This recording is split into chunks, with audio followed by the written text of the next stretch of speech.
خوب اچھی طرح سمجھ لیں شرک کسے کہتے ہیں. شرک اسے نہیں کہتے کہ دو اللہ کے آپ قائل ہو. ایسا شرک اس کائنات میں کبھی بھی نہیں ہوا. ہمیشہ ایک ہی خدا کو مانا گیا ہے. ہمیشہ جب بھی قرآن میں آتا ہے وَلَئِن سَأَلْتَهُم مَّنْ خَلَقَ السَّمَاوَاتِ وَالْأَرْضَ لَيَقُولُنَّ اللَّهُ. ان سے جب پوچھا جائے کہ کس نے آسمانوں اور زمین کو بنایا تو مشرکین کہتے ہیں کہ کس نے بنایا؟ اللہ نے بنایا. آج بھی جو مشرک ہے نا ان سے آپ پوچھیں کہ اس کائنات کا بنانے والا کون ہے تو وہ کیا کہیں گے؟ اللہ. ایک خدا ہے. کوئی گاڈ کہے گا اس کو, کوئی بھگوان کہے گا, کوئی اللہ کہے گا, لیکن مانتے کس کو ہے؟ ہندو بھی کس کو مانتا ہے کہ بنانے والا کون ہے؟ ایک. تو یہ جو شرک ہوا ہے نا, شرک یہ کس نوعیت کا ہوا ہے اس کو سمجھیں.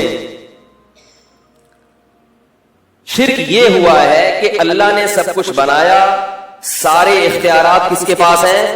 اللہ کے پاس ہیں, لیکن اللہ نے اپنی عطا سے فلاں کو بھی فلاں اختیار, بولو بھائی, دے دیا ہے. سارے نہیں, کچھ اختیار اللہ نے اس کو دے دیے, کچھ اس کو دے دیے. نہیں آ رہی بات. یہ والا جو بت ہے اس بت کو بھی نہیں دیے. یہ جو بزرگ کو اللہ تعالیٰ نے مثلاً اولاد دینے کا اختیار دیا ہوا تھا, سمجھ رہے ہو؟ لہذا ان بزرگ کے مرنے کے بعد ان کے نام کی صورت بنا کے جب ان کے سامنے ہم جھکیں گے تو اللہ کی عطا سے یہ بزرگ بھی ہم کو, بولو بھائی, اولاد دے دیں گے. این یہی شرک آج محمد صلی اللہ علیہ وسلم کی ذات کے ساتھ ہو رہا ہے. یہی شرک این حضرت علی رضی اللہ تعالیٰ عنہ کو مشکل کشا کہنے والے کر رہے ہیں. کہتے ہیں حضرت علی خود سے آپ کی مشکلات آسان نہیں کرتے, اللہ کی عطا سے آپ کی مشکلات, بولتے کیوں نہیں؟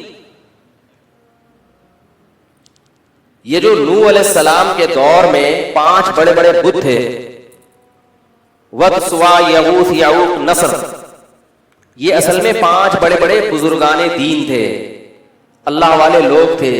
جب ان کی موت واقع ہوئی ہے تو لوگوں نے کہا یہ بڑے اللہ والے بزرگ ہیں, ان کے نام کی مورتی بنا کر ہم ان سے دعا مانگیں گے ان سے, دے گا کون؟ اللہ. اور بعض یہ کہتے تھے مانگیں گے ان سے, دیں گے یہ مگر اللہ کی عطا سے, کیونکہ اللہ نے ان کو اختیارات دیے ہوئے. ان دونوں قسموں کو شریعت نے کیا قرار دیا؟ شرک. کہ اللہ نے کسی کو کسی قسم کا اختیار, سارے اختیارات اللہ نے کس کے پاس رکھے ہیں؟ اپنے پاس. کسی کو نہیں دی اللہ نے. یہ والا شرک ہے جس کی نفی کے لیے قرآن نازل ہوا ہے. آج جب کسی سے بات کی جائے نا مشرک سے, تم رسول سے کیوں مانگتے ہو, فلاں سے کیوں مانگتے ہو, کہتے ہیں ہمیں پتا ہے کہ یہ خود سے نہیں دے سکتے, لیکن اللہ نے ان کو اختیار دیے ہیں. اللہ نے اپنے حبیب کو جب اختیارات دے دیے تو ہم اگر اللہ کے حبیب سے مانگ لیں تو تمہیں کیوں تکلیف ہو رہی ہے بھائی؟ کیا ہو گیا بھائی؟ تو بھائی یہی تو وہ شرک تھا جو کون کیا کرتا تھا؟ مشرکین مکہ کرتے تھے. وہ اللہ کے رسول سے نہیں مانگتے تھے, وہ بتوں سے مانگتے تھے. تو اللہ نے یہ نہیں کہا کہ ہم بت کے پاس, انہوں نے کہا میرے سوا کسی کے پاس اختیارات نہیں ہے. اب یہاں لوگ سوال پوچھتے ہیں کہ واہ بھائی واہ, پولیس کے پاس تو اختیارات ہیں آپ کی مدد کرنے کے, ہیں بھائی, ڈاکٹر کے پاس اختیارات ہیں آپ کو اولاد دینے کے, بے اولاد لوگ ڈاکٹر کے پاس جاتے ہیں نا, کیا خیال ہے؟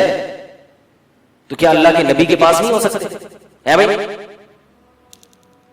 یہ موضوع میرا ابھی توحید مقصد نہیں ہے, جلدی سے اس کو سمیٹ کے میں اسٹیشن درمیان میں آتے رہتے ہیں. اصل میں ادھورا چھوڑ دو نا, پھر مجھے پتا ہے فیس بک پہ گالیاں آنا شروع ہو جاتی ہے, برا بلا. میں اس کو جب پولیس کے پاس اختیارات ہے تو نبی کے پاس کیوں نہیں ہے, یہ اس طرح کے آ جائیں گے. اصل تو میں آ رہا ہوں. تو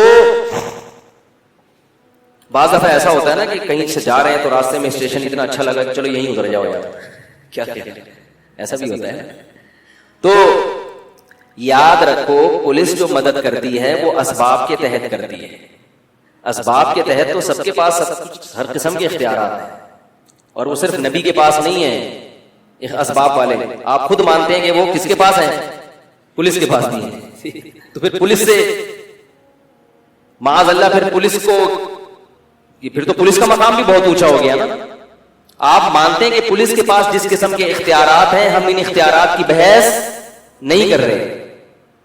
ایک ہوتا ہے لاجیکلی کوئی کام کرنا، میں آپ سے پانی مانگتا ہوں تو آپ جائیں گے نل کا کھولیں گے، پوری سائنٹیفک لاجک ہے نا، پانی اوپر سے نیچے آئے گا. اور ایک میں آپ سے پانی مانگتا ہوں، آپ چھو مندر کر کے بولتے ہیں بس جب چاہو آپ بارش برسا سکتے ہو، جب چاہو آپ پانی سامنے لا سکتے ہو. ایسا تو نہیں ہوتا، یہ شرک ہے. ڈاکٹر سے جب آپ اولاد مانگتے ہیں تو اولاد نہیں مانگتے، اولاد کی دوا مانگتے ہیں کہ میرے اندر کوئی خرابی ہے، کوئی میڈیکلی کوئی پرابلم ہے، تو کوئی ایسا دوا بتاؤ کہ وہ میڈیکلی پرابلم کیا ہو جائے، حل ہو جائے. جبکہ اللہ سے مانگتے ہیں تو اللہ کو ہم چھوڑ دیتے ہیں کہ اللہ تو جس طرح بھی دینا چاہے وہ میڈیکلی پرابلم صحیح ہو یا نہ ہو. زکریا علیہ السلام نے اللہ سے بڑھاپے میں دعا مانگی تھی، میڈیکلی بڑھاپے میں دعا اولاد ممکن نہیں ہے، لیکن کہا تھا مجھے ایسے ہی چاہیے. اللہ نے کہا چلو بوڑھے ہو کے ہی دے دوں گا میں تمہیں. اس قسم کے اختیارات صرف کس کے پاس ہیں؟ اس میں اللہ نے کسی پیغمبر کو، کسی فرشتے کو، کسی مقرب ولی کو بھی اپنے ساتھ شریک بولو بھائی نہیں کیا ہے.